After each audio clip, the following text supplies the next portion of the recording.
Assalamualaikum warahmatullahi wabarakatuh. Baik, kami dari kelompok 6 izinkan kami membacakan hasil pekerjaan kami dari meringkas buku yang berjudul Manajemen Berbasis Sekolah. Untuk yang membacakan pertamanya adalah rekan saya Kaswito Teguh. Kepada Kaswito, silahkan. Assalamualaikum warahmatullahi wabarakatuh. Baiklah, kami dari kelompok 6 yang terdiri dari anggota kelompok yang pertama Rofi Karmona dan saya Kaswito Teguh akan mencoba menyampaikan hasil diskusi kami yaitu tentang MBS kontemporer, teori dan praktik dari Dr. Haji Lukman Hakim, PDI. Manajemen berbasis sekolah atau sering disingkat dengan MBS merupakan bentuk otonomi manajemen pendidikan pada satuan pendidikan yang dalam hal ini kepada sekolah dan guru dibantu oleh komite sekolah dalam pengelola kegiatan pendidikan yaitu Undang-Undang Nomor 20 Tahun 2003 Pasal 51 Ayat 1 tentang Sistem Pendidikan Nasional. Pengertian MBS menurut para ahli yang pertama Wolstetter, Risilia dan Mohram tahun 1996 menyatakan bahwa MBS berarti pendekatan politis untuk mendesain ulang organisasi sekolah dengan memberikan kewenangan dan kekuasaan kepada partisipan sekolah di tingkat lokal guna memajukan sekolahnya. Sedangkan Mayres dan Stonehill tahun 1993 mengemukakan bahwa MBS merupakan strategi untuk memperbaiki pendidikan dengan mentransfer otoritas pengambilan keputusan secara signifikan dari pemerintah pusat dan daerah ke sekolah-sekolah secara individual. Mengapa lahir MBS? Yang pertama, relevansi dan korelasi hasil pendidikan yang tidak sesuai dengan kebutuhan masyarakat. Yang kedua, karena pergerakan kelompok guru, yaitu pada tahun 1909 sampai 1929, di mana perwakilan guru telah terpilih untuk melayani dalam kelompok guru dan diberi kekuatan untuk membuat kebijakan-kebijakan di dalam sekolah. Kemudian yang ketiga, karena gerakan demokrasi administrasi yaitu pada tahun 1930 sampai 1950, di mana pada saat itu ada desakan untuk meningkatkan peran orang tua, guru, siswa, dan masyarakat di dalam sekolah secara demokratis. Latar belakang pentingnya MBS di Indonesia. Latar belakang pentingnya MBS yang pertama, pendidikan kita dari waktu ke waktu, kemudian sentralistik menuju desentralistik.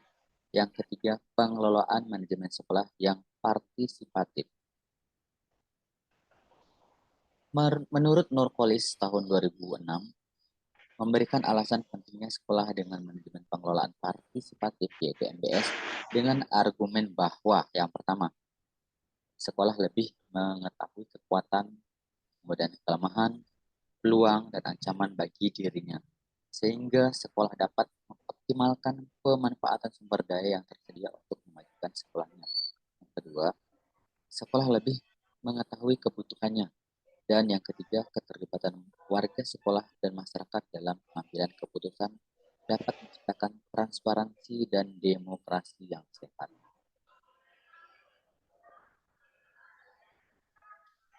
Ciri-ciri organisasi atau sekolah yang menerapkan MBS.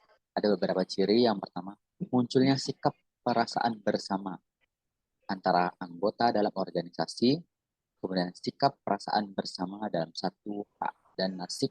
Ini akan mendorong tumbuhnya semangat berjuang secara bersama-sama. Ciri-ciri yang kedua, munculnya kepemimpinan bercorak demokratis dan transformasional dari kepemimpinan kepala sekolah.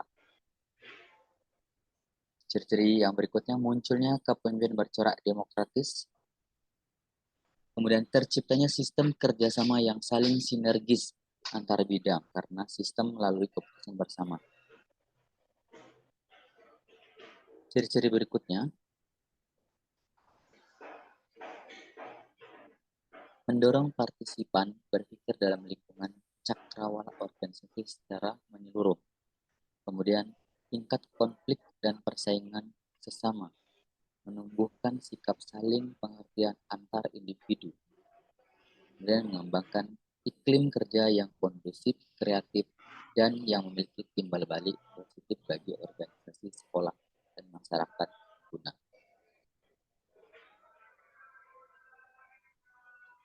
perkembangan dan hambatan MBS.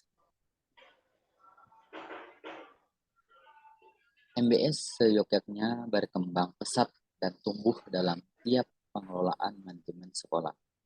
Tidak ada alasan bahwa MBS memiliki hambatan, karena seluruh partisipan berkesempatan berkemampuan memberikan kontribusi. Beberapa penyebab umum yang dapat penulis jelaskan menyangkut lambannya penerapan MBS di sekolah antara lain kelemahan budaya sekolah, kelemahan gaya kepemimpinan, dan kelemahan sumber daya. Baiklah, untuk presentasi selanjutnya dilanjutkan oleh Ibu Rofi Farmon. Baik, selanjutnya landasan filosofis MBS. Menurut Nurkolis, tahun 2006 menyatakan landasan filosofis MBS adalah cara hidup masyarakat atau bermasyarakat. Maksudnya, jika ingin reformasi pendidikan itu sukses, maka reformasi tersebut harus berakar pada cara dan kebiasaan hidup warganya.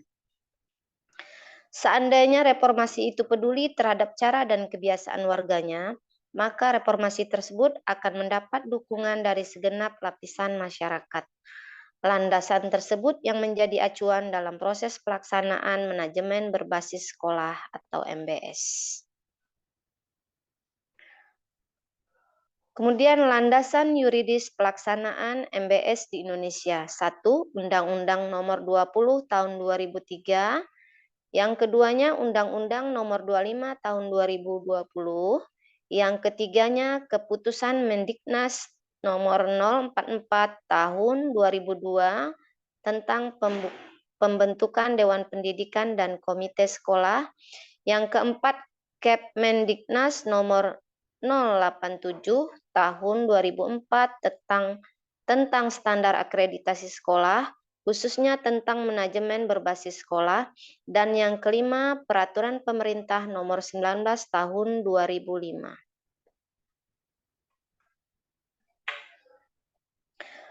Konsep dasar manajemen berbasis sekolah yaitu prinsip manajemen berbasis sekolah meliputi kemandirian, keadilan, keterbukaan, kemitraan, partisipatif, efisiensi, dan akuntabilitas.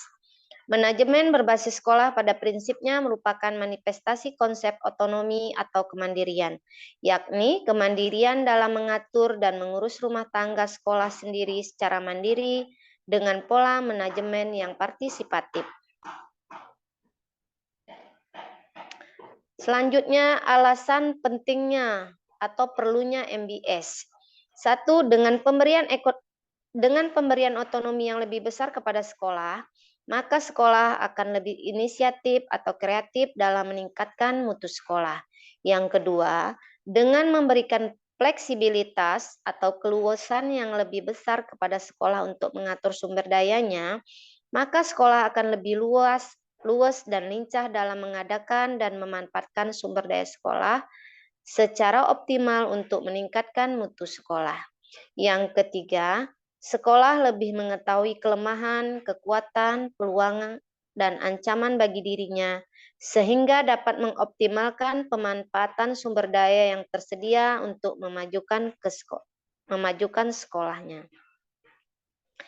Yang keempat, sekolah lebih mengetahui kebutuhannya, khususnya input pendidikan yang akan dikembangkan dan didaya gunakan dalam proses pendidikan, sesuai dengan tingkat perkembangan dan kebutuhan peserta didik.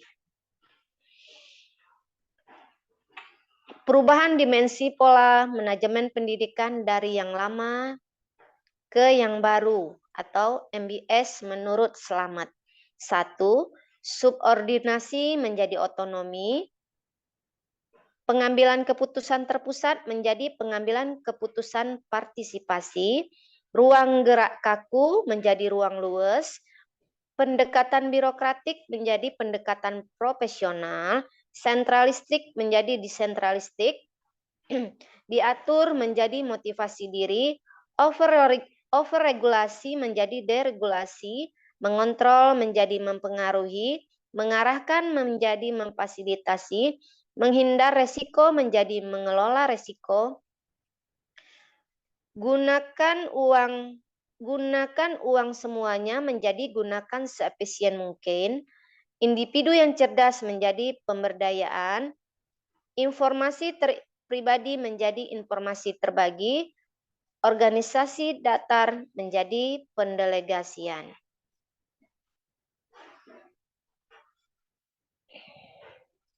Selanjutnya, paradigma baru MBS. MBS merupakan paradigma baru pendidikan yang memberikan otonomi luas pada tingkat sekolah dengan maksud agar sekolah leluasa mengelola sumber daya dan sumber dana dengan mengalokasikannya sesuai dengan prioritas kebutuhan. Pada sistem MBS, sekolah dituntut secara mandiri dan bertanggung jawab untuk menggali, mengalokasikan, menentukan prioritas, mengendalikan, dan mempertanggungjawabkan pemberdayaan sumber-sumber, baik kepada masyarakat maupun pemerintah. Kemudian, paradigma MBS kontemporer diarahkan pada manajemen, pengelolaannya adaptif, keadilan, lebih manusiawi, dan lebih aspiratif, lebih komunikatif, dan lebih berorientasi iptek.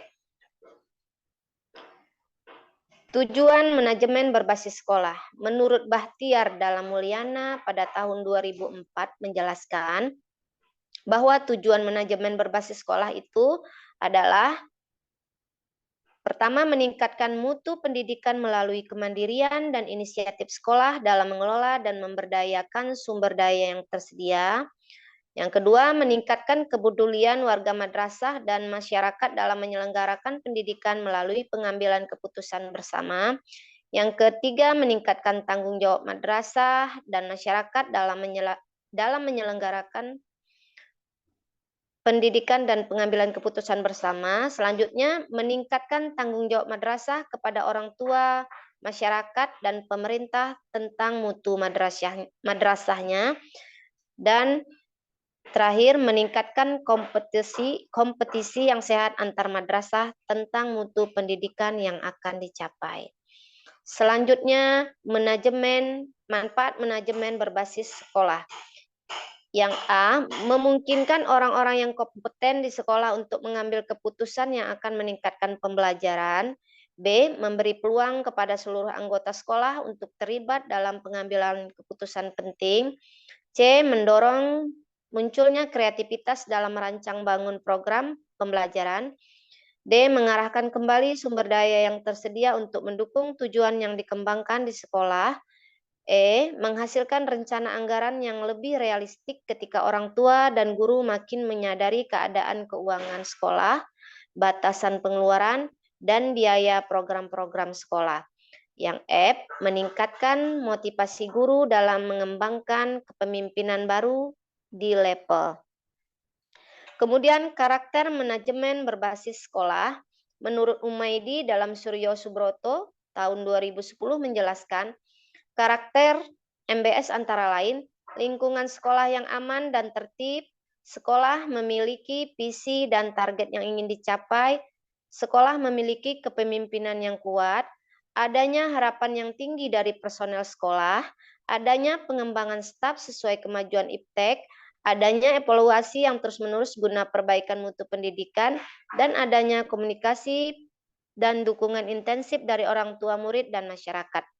Jadi, MBS adalah kumpulan dari elemen-elemen manajemen pendidikan yang saling mempengaruhi dan melengkapi. Kemudian, konstruksi berpikir perbaikan manajemen sekolah. Yang pertama adalah memetakan kelemahan. Yang kedua, memajukan sekolah secara umum. Ketiga, memetakan kelemahan administratif pelayanan sekolah. Yang keempat, memetakan penyebab kelemahan kualitas lulusan. Yang kelima, memetakan isu yang berkembang akan keberadaan sekolah. Pengumpulan saran masukan dari seluruh stakeholder sekolah lewat manajemen partisipatif MBS. Terima kasih. Demikian presentasi dari kami kelompok 6. Akhir kata, Assalamualaikum warahmatullahi wabarakatuh.